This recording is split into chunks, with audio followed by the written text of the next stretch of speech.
नमस्कार मित्रांनो, स्वागत आहे माझ्या ALD चॅनलमध्ये। सकाळची वेळ देशमुख कुटुंबाच्या मोठ्या जुन्या वाड्यात सूर्यकिरण हळूहळू आत शिरत होती। भिंतीवर लटकलेल्या जुन्या आठवणीचे फोटो, हसरे चेहरे, एकत्र सण, आनंदाचे क्षण। पण आज त्या घरात काहीतरी तुटल्याचा आवाज दडलेला होता। स्वयंपाकघरात सावित्री उभी होती। चुलीवर चहा उकळत होता, पण तिचं लक्ष कुठेच नव्हतं। तिच्या डोळ्याखाली काळी वर्तुळे, रात्रीभर झोप लागली नव्हती। तिच्या मनात फक्त एकच विचार, हे घर असं कसं बदललं? इतक्यात हॉलमधून जोरात आवाज येतो। बस झालं आता। तो अमोलचा आवाज होता। सावित्री घाबरून बाहेर येते। हॉलमध्ये अमोल संतापलेला, डोळे लाल, हात थरथरत होते। समोर रोहन उभा, त्याच्या चेहऱ्यावरही राग आणि दुःख दोन्ही स्पष्ट दिसत होते। अमोल रागाने, मी या घरासाठी सगळं केलं, दिवसभर काम करून, जबाबदाऱ्या उचलून, आणि शेवटी मला काय मिळालं? तक्रारी।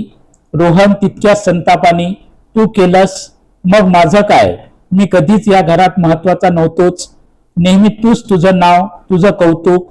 ते शब्द फक्त वाद नव्हते, ते वर्षानुवर्ष साठलेले जखमा होत्या। नेहा बाजूला उभी होती, तिच्या डोळ्यात अश्रू होते। नेहा हळू आवाजात, काय चाललं हे? या घरात प्रेम उरलंय का आता? तिचा आवाज थरथरत होता। गोविंदराव खुर्चीत बसलेले, शांत पण आतून तुटलेले। ते बोलायला जातात, पण शब्द बाहेर येत नाहीत। त्यांच्या मनात विचार, मी कुठे चुकलो? सावित्री सगळीकडे पाहत होती। ती अचानक ओरडते, बस करा, किती भांडणार आहात? क्षणभर सगळे शांत होतात, पण ती शांतता वादळाच्या आधीची होती। अमोल कडवट हसत, आई, तू नेहमी सगळ्यांना समजावतेस, पण कधी माझं ऐकलंस का? रोहन डोळ्यात पाणी आणून, आई, मला फक्त एकदा तरी वाटायला हवं होतं की मी या घराचा भाग आहे। हे ऐकून सावित्रीच्या डोळ्यातून अश्रू ओघळतात। तिला आठवतं, लहानपणी दोघे भाऊ एकमेकाशिवाय राहू शकत नव्हते।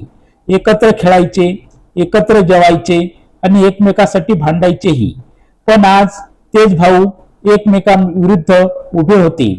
नेहा रडत, मी या घरात आली तेव्हा वाटलं होतं, हे माझं घर आहे, माझं कुटुंब आहे, पण आज मला परक्यासारखं वाटतंय। त्या शब्दांनी सगळ्यांच्या मनाला धक्का बसतो। गोविंदराव शेवटी उठतात। गोविंदराव गंभीर आवाजात, पुरे झालं। जर असंच चालू राहिलं तर हे घर तुटायला वेळ लागणार नाही। त्यांचा आवाज कठोर होतो, पण त्यामागे भीती होती, घर हरवण्याची भीती। सगळे शांत, कोणीच काही बोलत नाही। त्या शांततेत भिंतीवरील एक फोटो हलक्या वाऱ्याने हलतो। त्या फोटोमध्ये संपूर्ण कुटुंब हसत होतं, एकत्र आनंदात। सावित्री त्या फोटोकडे पाहते, आणि तिच्या मनात एकच प्रश्न, तो आनंद कुठे हरवला? ती हळूच म्हणते, आपण सगळे एकत्र होतो, आणि आज आपण एकमेकापासून इतकी दूर कसे झालो? कोणीच उत्तर देत नाही, कारण उत्तर सगळ्यांना माहिती होतं।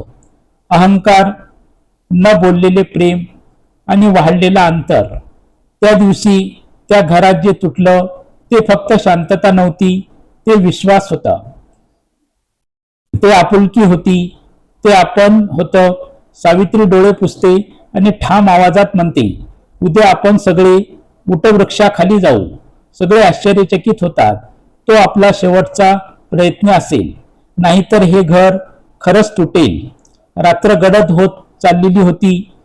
देशमुख वाड्याच्या अंगणात चंद्रप्रकाश पडला होता, पण त्या प्रकाशातही घरातला अंधार कमी होत नव्हता।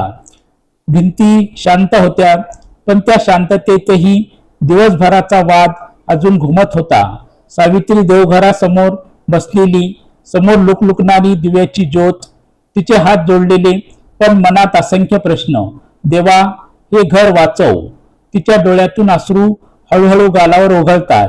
त्यावेळी हॉलमध्ये अमोल एकटाच खिडकीजवळ उभा बाहेर पाहत होता, पण त्याला काहीच दिसत नव्हतं।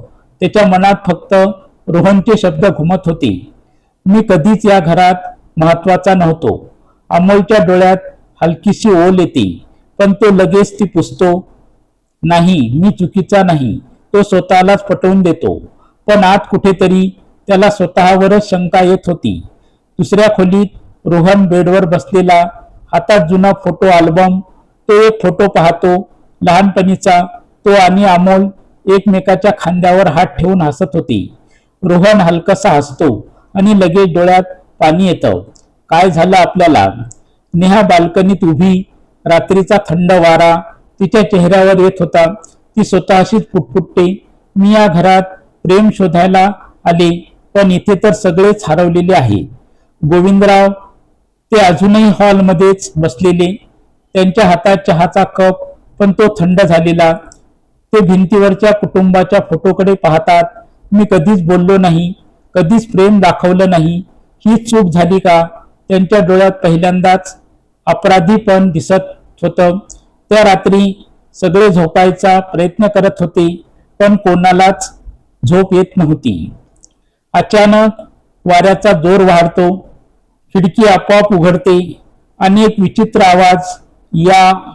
तो आवाज हलका होतो पण स्पष्ट. सावित्री दचकते. ती उठते आणि खिडकीकडे पाहते. बाहेर दूरवर तो वटवृक्ष दिसत होता. त्याच्या फांद्या वाऱ्याने हलत होत्या. पण एका क्षणासाठी तिला असं वाटतं कोणीतरी तिला तिकडे बोलावतंय. सावित्रीच्या अंगावर शहारे येतात. ती हळूच म्हणते, हा संकेत आहे का? सकाळ होते. एक निर्णायक क्षण, पण वातावरण अजूनही जड. कोणीच कोणाशी बोलत नाही. सावित्री स्वयंपाकघरातून बाहेर येते. तिच्या चेहऱ्यावर आता वेगळाच ठामपणा होता. सावित्री शांत पण ठाम आवाजात, आपण सगळे आज त्या वटवृक्षाखाली जाऊ. सगळे एकदम तिच्याकडे पाहतात. अमोल गोंधळून, आई काय बोलतेस तू? रोहन थोडा चिडून, या सगळ्याचा आणि त्या झाडाचा काय संबंध? सावित्री हळूच पुढे येते. त्या झाडाखाली लोक उत्तर शोधायला जातात. आपणही जाऊ, शेवटचा प्रयत्न म्हणून. नेहा हळू आवाजात, आणि जर काहीच बदललं नाही तर? क्षणभर शांतता. सावित्री डोळ्यात पाणी आणते, आणि मग आपण मान्य करू की हे घर वाचवता येणार नाही. हे ऐकून सगळ्याच्या मनात भीती निर्माण होते. घर तुटण्याची भीती. गोविंदराव उठतात. ते सावित्रीकडे पाहतात आणि पहिल्यांदाच तिच्या निर्णयाला साथ देतात. आपण जाऊ. हळूहळू अमोल मान डोलावतो. ठीक आहे, शेवटचा प्रयत्न. रोहन काही क्षण शांत राहतो आणि मग तोही म्हणतो, मी पण येतो. नेहा हळूच म्हणते, कदाचित तिथे आपल्याला उत्तर मिळेल. सगळे घराबाहेर पडतात एकत्र, पण तरीही मनाने दूर. रस्ता शांत, पक्ष्यांचा आवाज आणि दूरवर दिसणारा तो विशाल वटवृक्ष. जसजसे ते जवळ जातात तसतसं वातावरण बदलतं. हवा थंड होते, शांतता गडद होते आणि मनात एक विचित्र भीती. रोहन हळूच म्हणतो, तुम्हाला पण असं वाटतंय का की काहीतरी वेगळं आहे इथे? अमोल काही बोलत नाही, पण त्यालाही ते जाणवत. सावित्रीच्या चेहऱ्यावर मात्र शांतता होती, जणू ती आधीच सगळं समजून होती.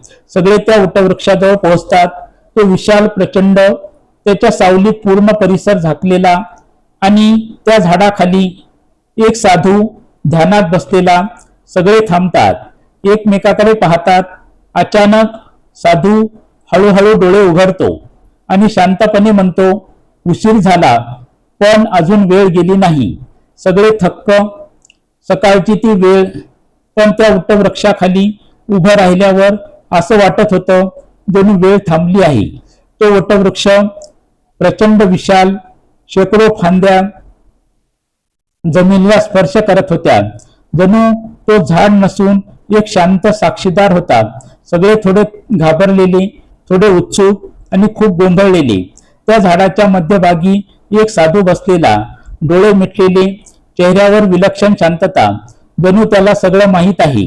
हवा थंड झाली होती, पक्ष्यांचे आवाजही मंद झाले होते. अचानक साधू हळूहळू डोळे उघडतो. त्याचे डोळे खोल, जणू कुणाचंही मन वाचू शकतील असे. तो सगळ्यांकडे एक एक करून पाहतो आणि हसतो. साधू शांत आवाजात, उशीर झाला, पण अजून वेळ गेलेली नाही. हे ऐकून सगळे थक्क होतात. गोविंदराव आश्चर्याने, तुम्हाला कसं कळलं? आम्ही इथे का आलो आहोत? साधू हलकसा हसतो. या झाडाखाली येणाऱ्याच्या मनातलं मला सांगावं लागत नाही. ते दिसतं. अमोल थोडा चिडून म्हणतो, म्हणजे तुम्ही आमच्या समस्या सोडवणार आहात? साधू त्याच्याकडे पाहतो. त्याच्या नजरेत ना राग ना अभिमान, फक्त शांतता. मी काही सोडवत नाही, मी फक्त तुम्हाला तुमचं सत्य दाखवतो. रोहन हसतो थोड्या अविश्वासाने. सत्य? आम्हाला आमचं सत्य माहीत आहे. साधू लगेच म्हणतो, माहीत असतं तर तुम्ही इथे आले नसता. क्षणभर शांतता. तो शब्द थेट मनाला लागतो. रहस्यमय वातावरण गडद होतं. अचानक वाऱ्याचा हलका झोत येतो. वटवृक्षाच्या फांद्या हलतात. पानांचा आवाज जणू कुजबुजला. नेहा सावकाश म्हणते, इथे काहीतरी वेगळं वाटतंय. साधू तिच्याकडे पाहतो, कारण इथे तुम्ही स्वतःपासून लपू शकत नाही. हे ऐकून सगळ्यांच्या अंगावर काटा येतो. साधू हाताने इशारा करतो, बसा. सगळे त्याच्या समोर वर्तुळात बसतात. पहिल्यांदाच ते सगळे एकत्र शांत बसले होते. साधू आता कोणीही खोटं बोलणार नाही आणि सर्वात महत्वाचं, कोणीही स्वतःपासून लपणार नाही. अमोल थोडा अस्वस्थ होतो. रोहन नजर चुकवतो. नेहा हात घट्ट पकडते. साधू अमोलकडे पाहत, तू खूप रागावलेला आहेस, पण रागाच्या मागे काय आहे?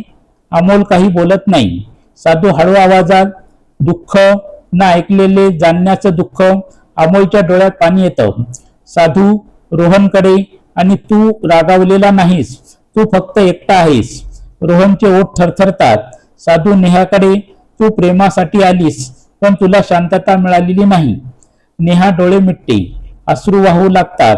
साधू गोविंदरावाकडे पाहतात आणि तुम्ही कधीच बोलला नाही, पण आतून खूप काही साठवलेलं आहे. गोविंदराव नजर खाली करतात. साधू सावित्रीकडे पाहतात आणि तू सगळ्यांना जोडण्याचा प्रयत्न करत आहेस, पण स्वतः तुटत चाललेली आहेस. सावित्री शांतपणे रडते. तानाचा शिखर बिंदू. अचानक अमोल उठतो. बस, हे सगळं सांगायला आम्ही इथे आलो नाही. तो निघायला वळतो. साधू जोरात म्हणतो, पळून जाशील स्वतःपासून. अमोल थांबतो. तू आयुष्यभर पळत आलायस, पण आज तुला थांबावं लागेल. अमोल हळूहळू परत बसतो. साधू डोळे मिटतो आणि म्हणतो, आता सगळे डोळे बंद करा. कोणीच विरोध करत नाही. सगळे डोळे बंद करतात. वातावरण अचानक खूप शांत होतं. जणू वेळ थांबली आहे. पानाचा आवाज, हळू वारा आणि एक विचित्र ऊर्जा. साधूचा आवाज घुमतो, आता तुमच्या मनात जे लपलं आहे ते तुम्हाला दिसेल. सगळ्यांच्या चेहऱ्यावर वेगवेगळे भाव. कुणी घाबरलेला, कुणी अस्वस्थ, कुणी तुटलेला. अचानक रोहन जोरात श्वास घेतो. हे काय आहे? अमोलच्या चेहऱ्यावर धक्का.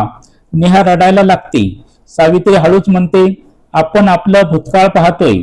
साधूचा आवाज पुन्हा घुमतो, हेच तुमचं सत्य आहे. वातावरण पूर्ण शांत होतं. डोळे बंद, पण मन मात्र उघडायला लागलं होतं.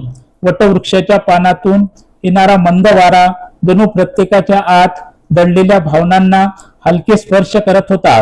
अमोल, त्याला दिसतं लहानपणीचा तो दिवस, शाळेच्या स्पर्धेत तो जिंकला होता. हातात ट्रॉफी, चेहऱ्यावर आनंद. तो धावत घरी येतो. बाबा बघा, मी जिंकलो. पण गोविंदराव फक्त एवढंच म्हणाले, छान आहे, पण अजून मेहनत कर. त्या एका वाक्याने त्याच्या आनंदावर सावली पडली. मी कितीही केलं तरी पुरेसं नाही. रोहन, त्याला दिसतं घरात सगळे अमोलचंच कौतुक करत होते आणि तो कोपऱ्यात उभा. कोणी विचारलंही नाही, तू कसा आहेस? नेहा, तिला आठवतं लग्नाचा तो दिवस, ती स्वप्नांनी भरलेली. हे माझं नवीन घर, माझं कुटुंब. पण हळूहळू ती एकटी पडत गेली. गोविंदराव, त्यांना दिसतं त्यांचे स्वतःचे वडील कडक, कठोर पुरुष रडत नाही.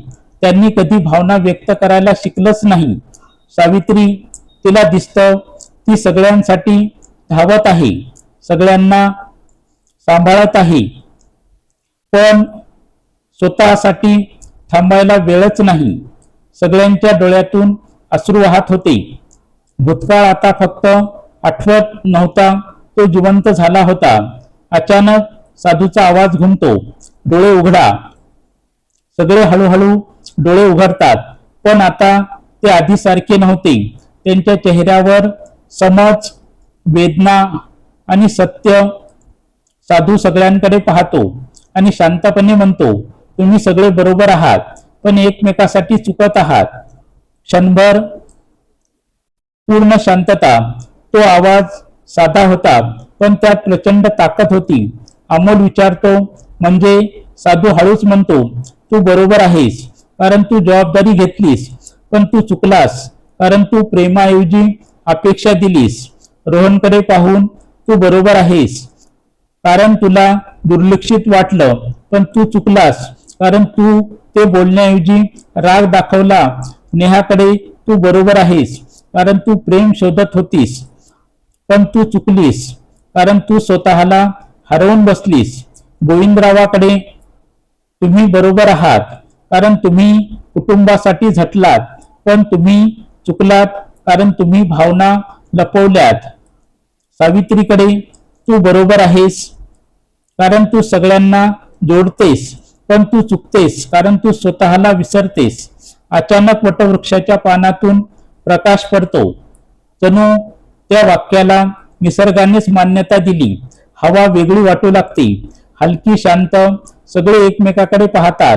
पहिल्यांदाच ते एकमेकांना समजून घेत होते. अमोल हळूच म्हणतो, मी कधीच विचार केला नाही की रोहन असं वाटत असेल. रोहन आणि मी कधीच सांगितलं नाही. नेहा, आपण सगळे एकमेकावर प्रेम करतो, पण ते दाखवत नाही. साधूचा शेवटचा इशारा. साधू उठतो. सत्य समजणं सोपं आहे, पण ते स्वीकारणं कठीण आहे. आता तुमच्याकडे दोन मार्ग आहेत, परत जाऊन पुन्हा तेच जगणं किंवा बदल स्वीकारणं. अचानक रोहन विचारतो, पण तुम्ही कोण आहात?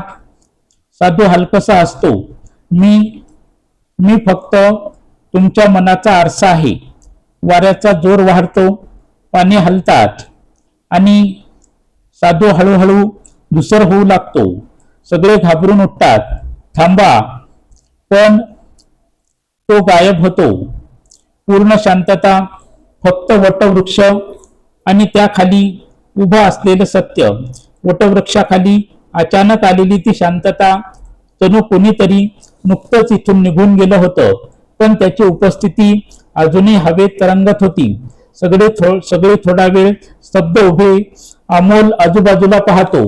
तो खरंच गायब झाला का? नेहा भीतीने सावित्रीचा हात पकडते. हे सगळं खरं होतं का, की आपल्याला भास झाला? गोविंदराव पुढे जातात. त्या जागेकडे जिथे साधू बसला होता, तिथे फक्त एक छोटासा दगड आणि त्यावर कोरलेलं एक चिन्ह, ओम. गोविंदरावाच्या अंगावर काटा येतो. हा साधू साधा नव्हता. अचानक वाऱ्याचा हलका झोत येतो. वटवृक्षाच्या पानातून कुजबुज ऐकू येते. सत्य, सत्य, सत्य. रोहन घाबरून मागे सरकतो. तुम्ही ऐकलत का? सावित्री मात्र शांत. तिच्या चेहऱ्यावर भीती नव्हती, समज होती. सावित्री हळू आवाजात, तो गेला नाही, तो इथेच आहे, आपल्या आत. सगळे तिच्याकडे आश्चर्याने पाहतात. ते सगळे पुन्हा बसतात, पण आता ते साधू शिवाय होते आणि तरीही त्यांच्या शब्दामध्ये अडकलेले. अमोल हळूच म्हणतो, तुम्ही सगळे बरोबर आहात, पण एकमेकासाठी चुकत आहात. ते वाक्य पुन्हा पुन्हा डोक्यात घुमत होतं. रोहन, आपण खरंच इतके दूर गेलोय का? नेहा, आपण एकमेकांना समजून घेण्याचा प्रयत्नच केला नाही.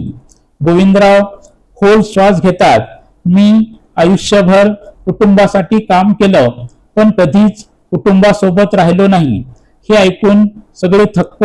अचानक अमोल उभा राहतो. त्याच्या डोळ्यात अश्रू येतात. मी नेहमीच स्वतःला सिद्ध करण्याचा प्रयत्न करत होतो. तो गोविंदरावाकडे पाहतो, कारण मला तुमचं कौतुक हवं होतं बाबा. हे ऐकून गोविंदराव हादरतात. तू कधीच सांगितलं नाहीस. अमोल रडत, तुम्ही कधी विचारलंच नाही. ते एका वाक्याने वर्षानुवर्ष साचलेलं अंतर उघड होतं. रोहन हळूहळू बोलायला लागतो. मला नेहमी वाटायचं की मी या घरात फक्त एक सावली आहे. जेव्हा जेव्हा अमोलचं कौतुक व्हायचं तेव्हा मला वाटायचं मी कधीच पुरेसा नाही. त्याचा आवाज तुटतो म्हणूनच मी दूर गेलो. नेहा डोळे पुसत म्हणते, मी या घरात प्रेमासाठी आले, पण इथे सगळेच स्वतःच्या दुःखात हरवले होते. कोणीच कुणाचं ऐकत नव्हतं. सावित्री हळूच बोलते, मी सगळ्यांना जोडण्याचा प्रयत्न केला, पण कधीच विचार केला नाही की मला कोण जोडणार. सगळे तिच्याकडे पाहतात. पहिल्यांदाच त्यांनी तिचं दुःख पाहिलं. अचानक आकाशात ढग जमा होतात. वारा वाहतो. जणू निसर्गही त्या क्षणाचा साक्षीदार होतो. पावसाच्या हलक्या सरी सुरू होतात. त्या पावसात सगळे उभे. अमोल पुढे येतो. तो रोहनकडे पाहतो. मला माफ कर. रोहन काही क्षण शांत आणि मग तो धावत येतो आणि अमोलला मिठी मारतो. दोघे भाऊ वर्षानुवर्षानंतर पुन्हा एकत्र. त्या क्षणी वटवृक्षाच्या फांद्यामधून एक प्रकाश किरण खाली पडतो. जिथे साधू बसला होता सगळे तिकडे पाहतात आणि एका क्षणासाठी त्यांना असं वाटतं साधू पुन्हा तिथे उभा आहे, हसत शांत. पण क्षणात तो नाहीसा होतो. सावित्री हळूच म्हणते, तो आपल्याला सोडून गेला नाही, तो आपल्या स्वतःकडे परत घेऊन गेला. गोविंदराव त्या दगडाकडे पाहतात आणि म्हणतात, हे फक्त सुरुवात आहे. कॅमेरा हळूहळू वर जातो. वटवृक्ष, पाऊस आणि एक नवीन सुरुवात. पावसाच्या त्या सरी हळूहळू थांबल्यात, पण देशमुख कुटुंबाच्या मनात जे काही सुरू झालं होतं ते आता थांबणार नव्हतं. वटवृक्ष अजूनही शांत उभा, पण आता तो वेगळा वाटत होता. जणू त्याने त्याचं काहीतरी काढून घेतलं होतं आणि काहीतरी नवीन देऊन टाकलं होतं. सगळे घरी परतायला निघाले. पावसाने माती ओलसर झाली होती. रस्ता घसरडा, पण त्याहून जास्त घसरडं होतं त्यांचं मन. कोणीच काही बोलत नव्हतं, पण प्रत्येकाच्या डोक्यात विचाराचा गोंधळ सुरू होता. आपण खरेच इतके चुकलो होतो का? आता बदल शक्य आहे का? अचानक रोहन थांबतो. तुम्हाला असं वाटतंय का की काहीतरी अजून बाकी आहे? सगळे त्याच्याकडे पाहतात. वारा पुन्हा हलका वाहू लागतो आणि त्यांच्या मागून एक आवाज, सत्य ऐकायला तयार आहात? सगळे दचकून मागे वळतात आणि तो साधू पुन्हा त्यांच्या मागे उभा. नेहा घाबरून म्हणते, तुम्ही पुन्हा? साधू हसतो, मी कधीच गेलो नव्हतो. साधू हळूहळू त्यांच्या जवळ येतो. त्यांच्या डोळ्यात आता अधिक तीव्रता. तुम्ही सत्य पाहिलं, पण अजूनही स्वीकारलं नाही.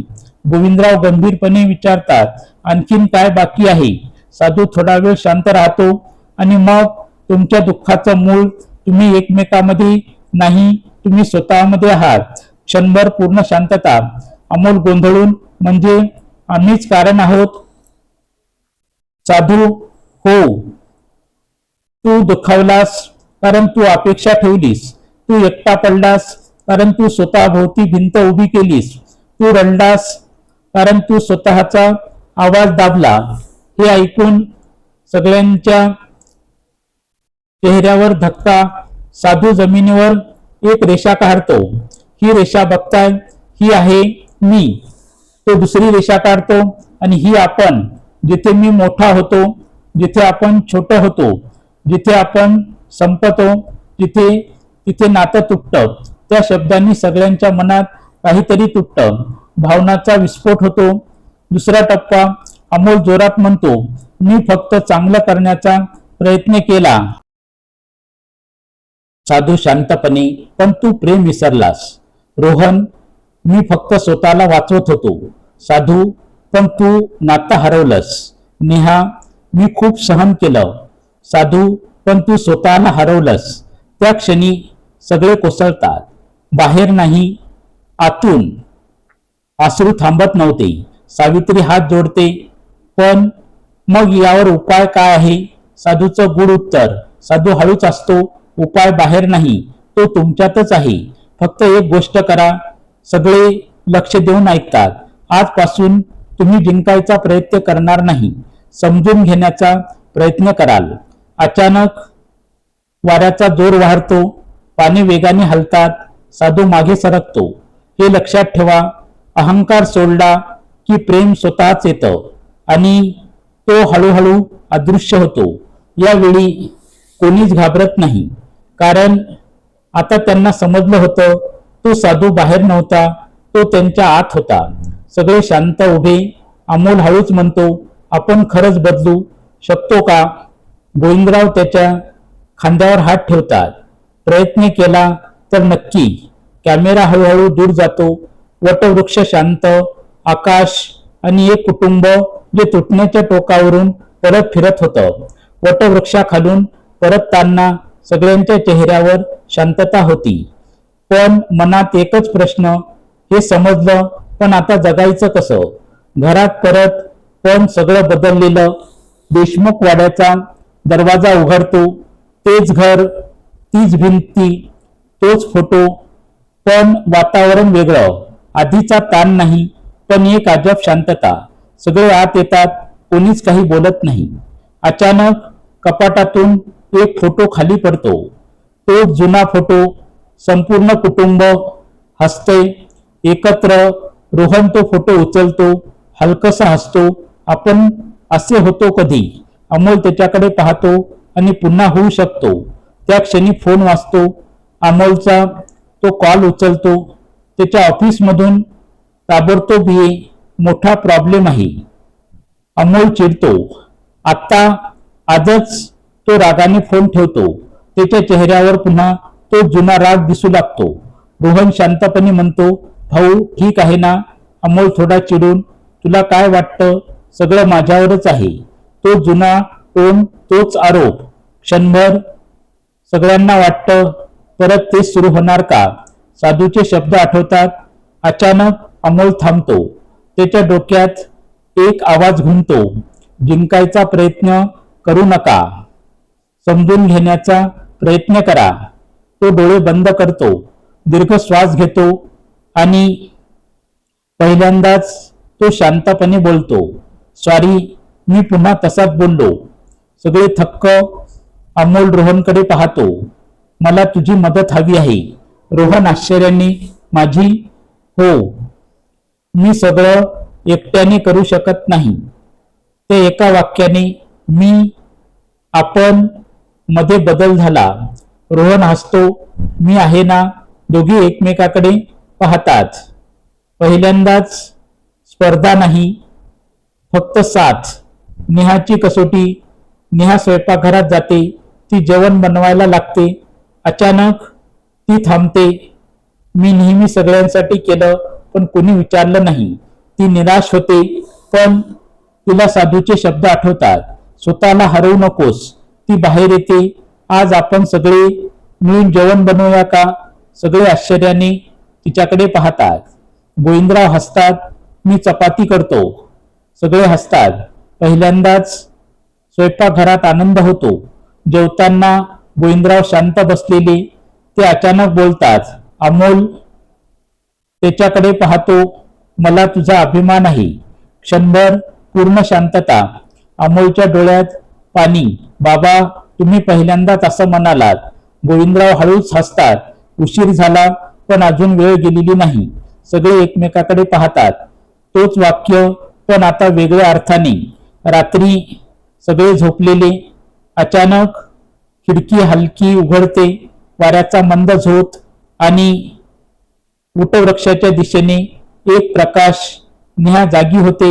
ती खिडकीतून बाहेर पाहते आणि तिला असं वाटतं कोणीतरी तिथं उभं आहे. हसते, शांत. ती डोळे चोळते, पण तिथे काहीच नसतं. नेहा हळूच म्हणते, तो अजूनही आपल्याकडे पाहतोय. दूरवर वटवृक्ष हलक्या वाऱ्यात डोलत असतो. जणू तो सांगतोय, बदल सुरू झाला आहे, पण प्रवास अजून बाकी आहे. कॅमेरा हळूहळू झूम आउट. एक कुटुंब जे आता शिकतंय प्रेम कसं करायचं. रात्र संपत आली होती. आकाशात हलकी उजळण. जणू नवीन दिवस फक्त बाहेरच नाही, त्यांच्या आयुष्यातही उगवत होतात. पहाट, बदलाची पहिली किरण. सकाळची कवळी किरण घरात पडतात.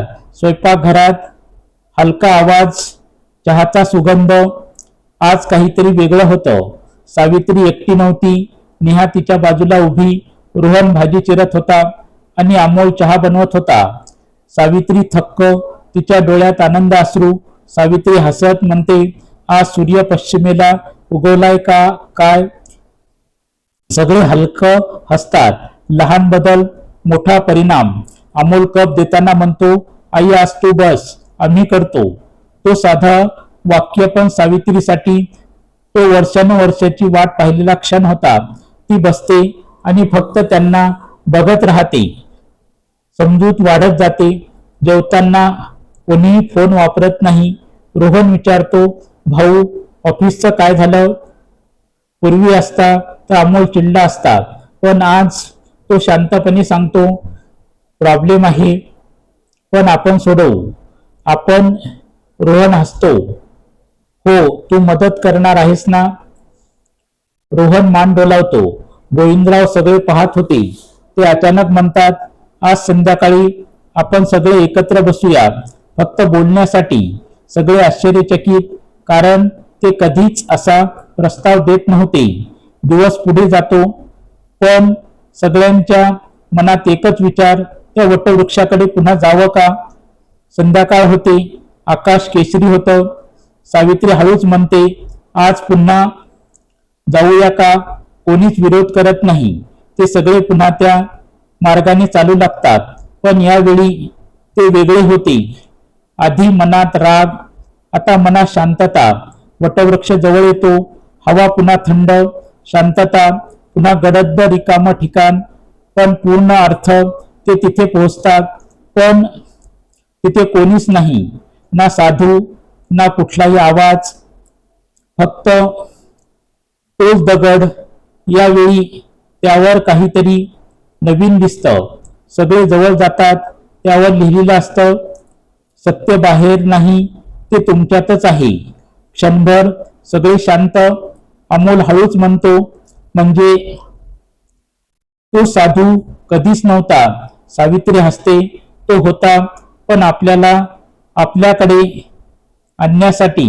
गोविंदराव, तो आपल्याला उत्तर द्यायला आला नव्हता. तो आपल्याला प्रश्न विचारायला, शिकवायला आला होता. नेहा, आणि उत्तर आपण स्वतः शोधलंय. रोहन हळूच म्हणतो, आपण परत जाऊया, पण यावेळी नवीन सुरुवात करून. सगळे मान डोलावतात. ते एकमेकाचे हात धरतात.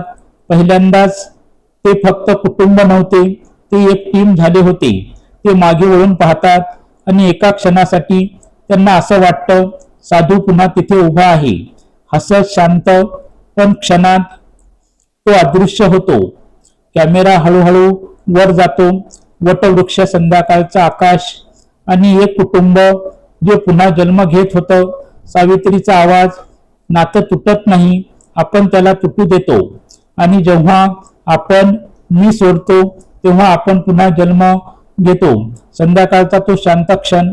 वटवृक्ष स्थिर उभा आणि देशमुख कुटुंब एकत्र, पण आता खऱ्या अर्थाने जुळलेलं. सावित्री हळूच म्हणाली, आपण सत्य शोधायला बाहेर पडलो होतो, पण सत्य तर आपल्या आतच होतं. अमोल पुढे आला. त्याने रोहनच्या खांद्यावर हात ठेवला. मी आयुष्यभर जिंकायचा प्रयत्न करत होतो, पण आज कळलं, नातं जिंकणं महत्वाचं आहे, वाद नाही. रोहन हसला. डोळ्यात ओल होती. मला नेहमी वाटायचं मी एकटा आहे, पण खरं म्हणजे मी स्वतःच दूर गेलो होतो. नेहा सावित्रीचा हात धरत म्हणाली, प्रेम मिळवायचं असेल तर आधी प्रेम द्यावं लागतं. गोविंदराव आकाशाकडे पाहत म्हणाले, भावना लपवणं ही ताकद नाही, त्या व्यक्त करणं ही खरी ताकद आहे. क्षणभर सगळे शांत. वाऱ्याचा हलका झोत आला. वटवृक्षाच्या पानांनी सळसळ केली. तोही म्हणत होता, तुम्ही शिकलात, आता जगा. जीवन बदलणारे 5 सत्य. नातं तुटत नाही, आपण त्याला तुटू देतो. अहंकार मी वाढवतो, प्रेम आपण वाढतं. प्रत्येकाच्या वागण्यामागे एक न सांगितलेली वेदना असते. ऐकणं हे बोलण्यापेक्षा जास्त महत्वाचं असतं. बदल दुसऱ्यात नाही, तो स्वतःपासून सुरू होतो. जर तुमच्या आयुष्यातही भांडण असेल, दुरावा असेल, मनात राग असेल तर एकदा थांबा, डोळे बंद करा आणि स्वतःला विचारा, मी बरोबर आहे पण कुणासाठी, चुकतोय का? कारण एक वाक्य, एक समज, एक क्षण पूर्ण आयुष्य बदलू शकतो. वटवृक्ष, त्या खालील शांतता आणि दूर चालत जाणारे एक कुटुंब आणि शेवटी स्क्रीनवर सत्य बाहेर नाही, ते तुमच्यातच आहे. तुम्ही सगळे बरोबर आहात पण एकमेकासाठी चुकत आहात. आज एकदा अहंकार बाजूला ठेवा आणि कोणाला तरी मनापासून समजून घ्या, कारण नातं जिंकणं महत्वाचं आहे, वाद नाही.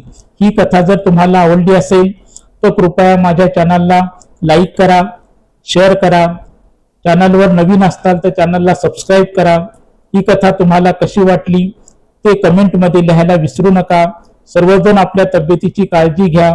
नमस्कार, धन्यवाद, जय हिंद, जय महाराष्ट्र.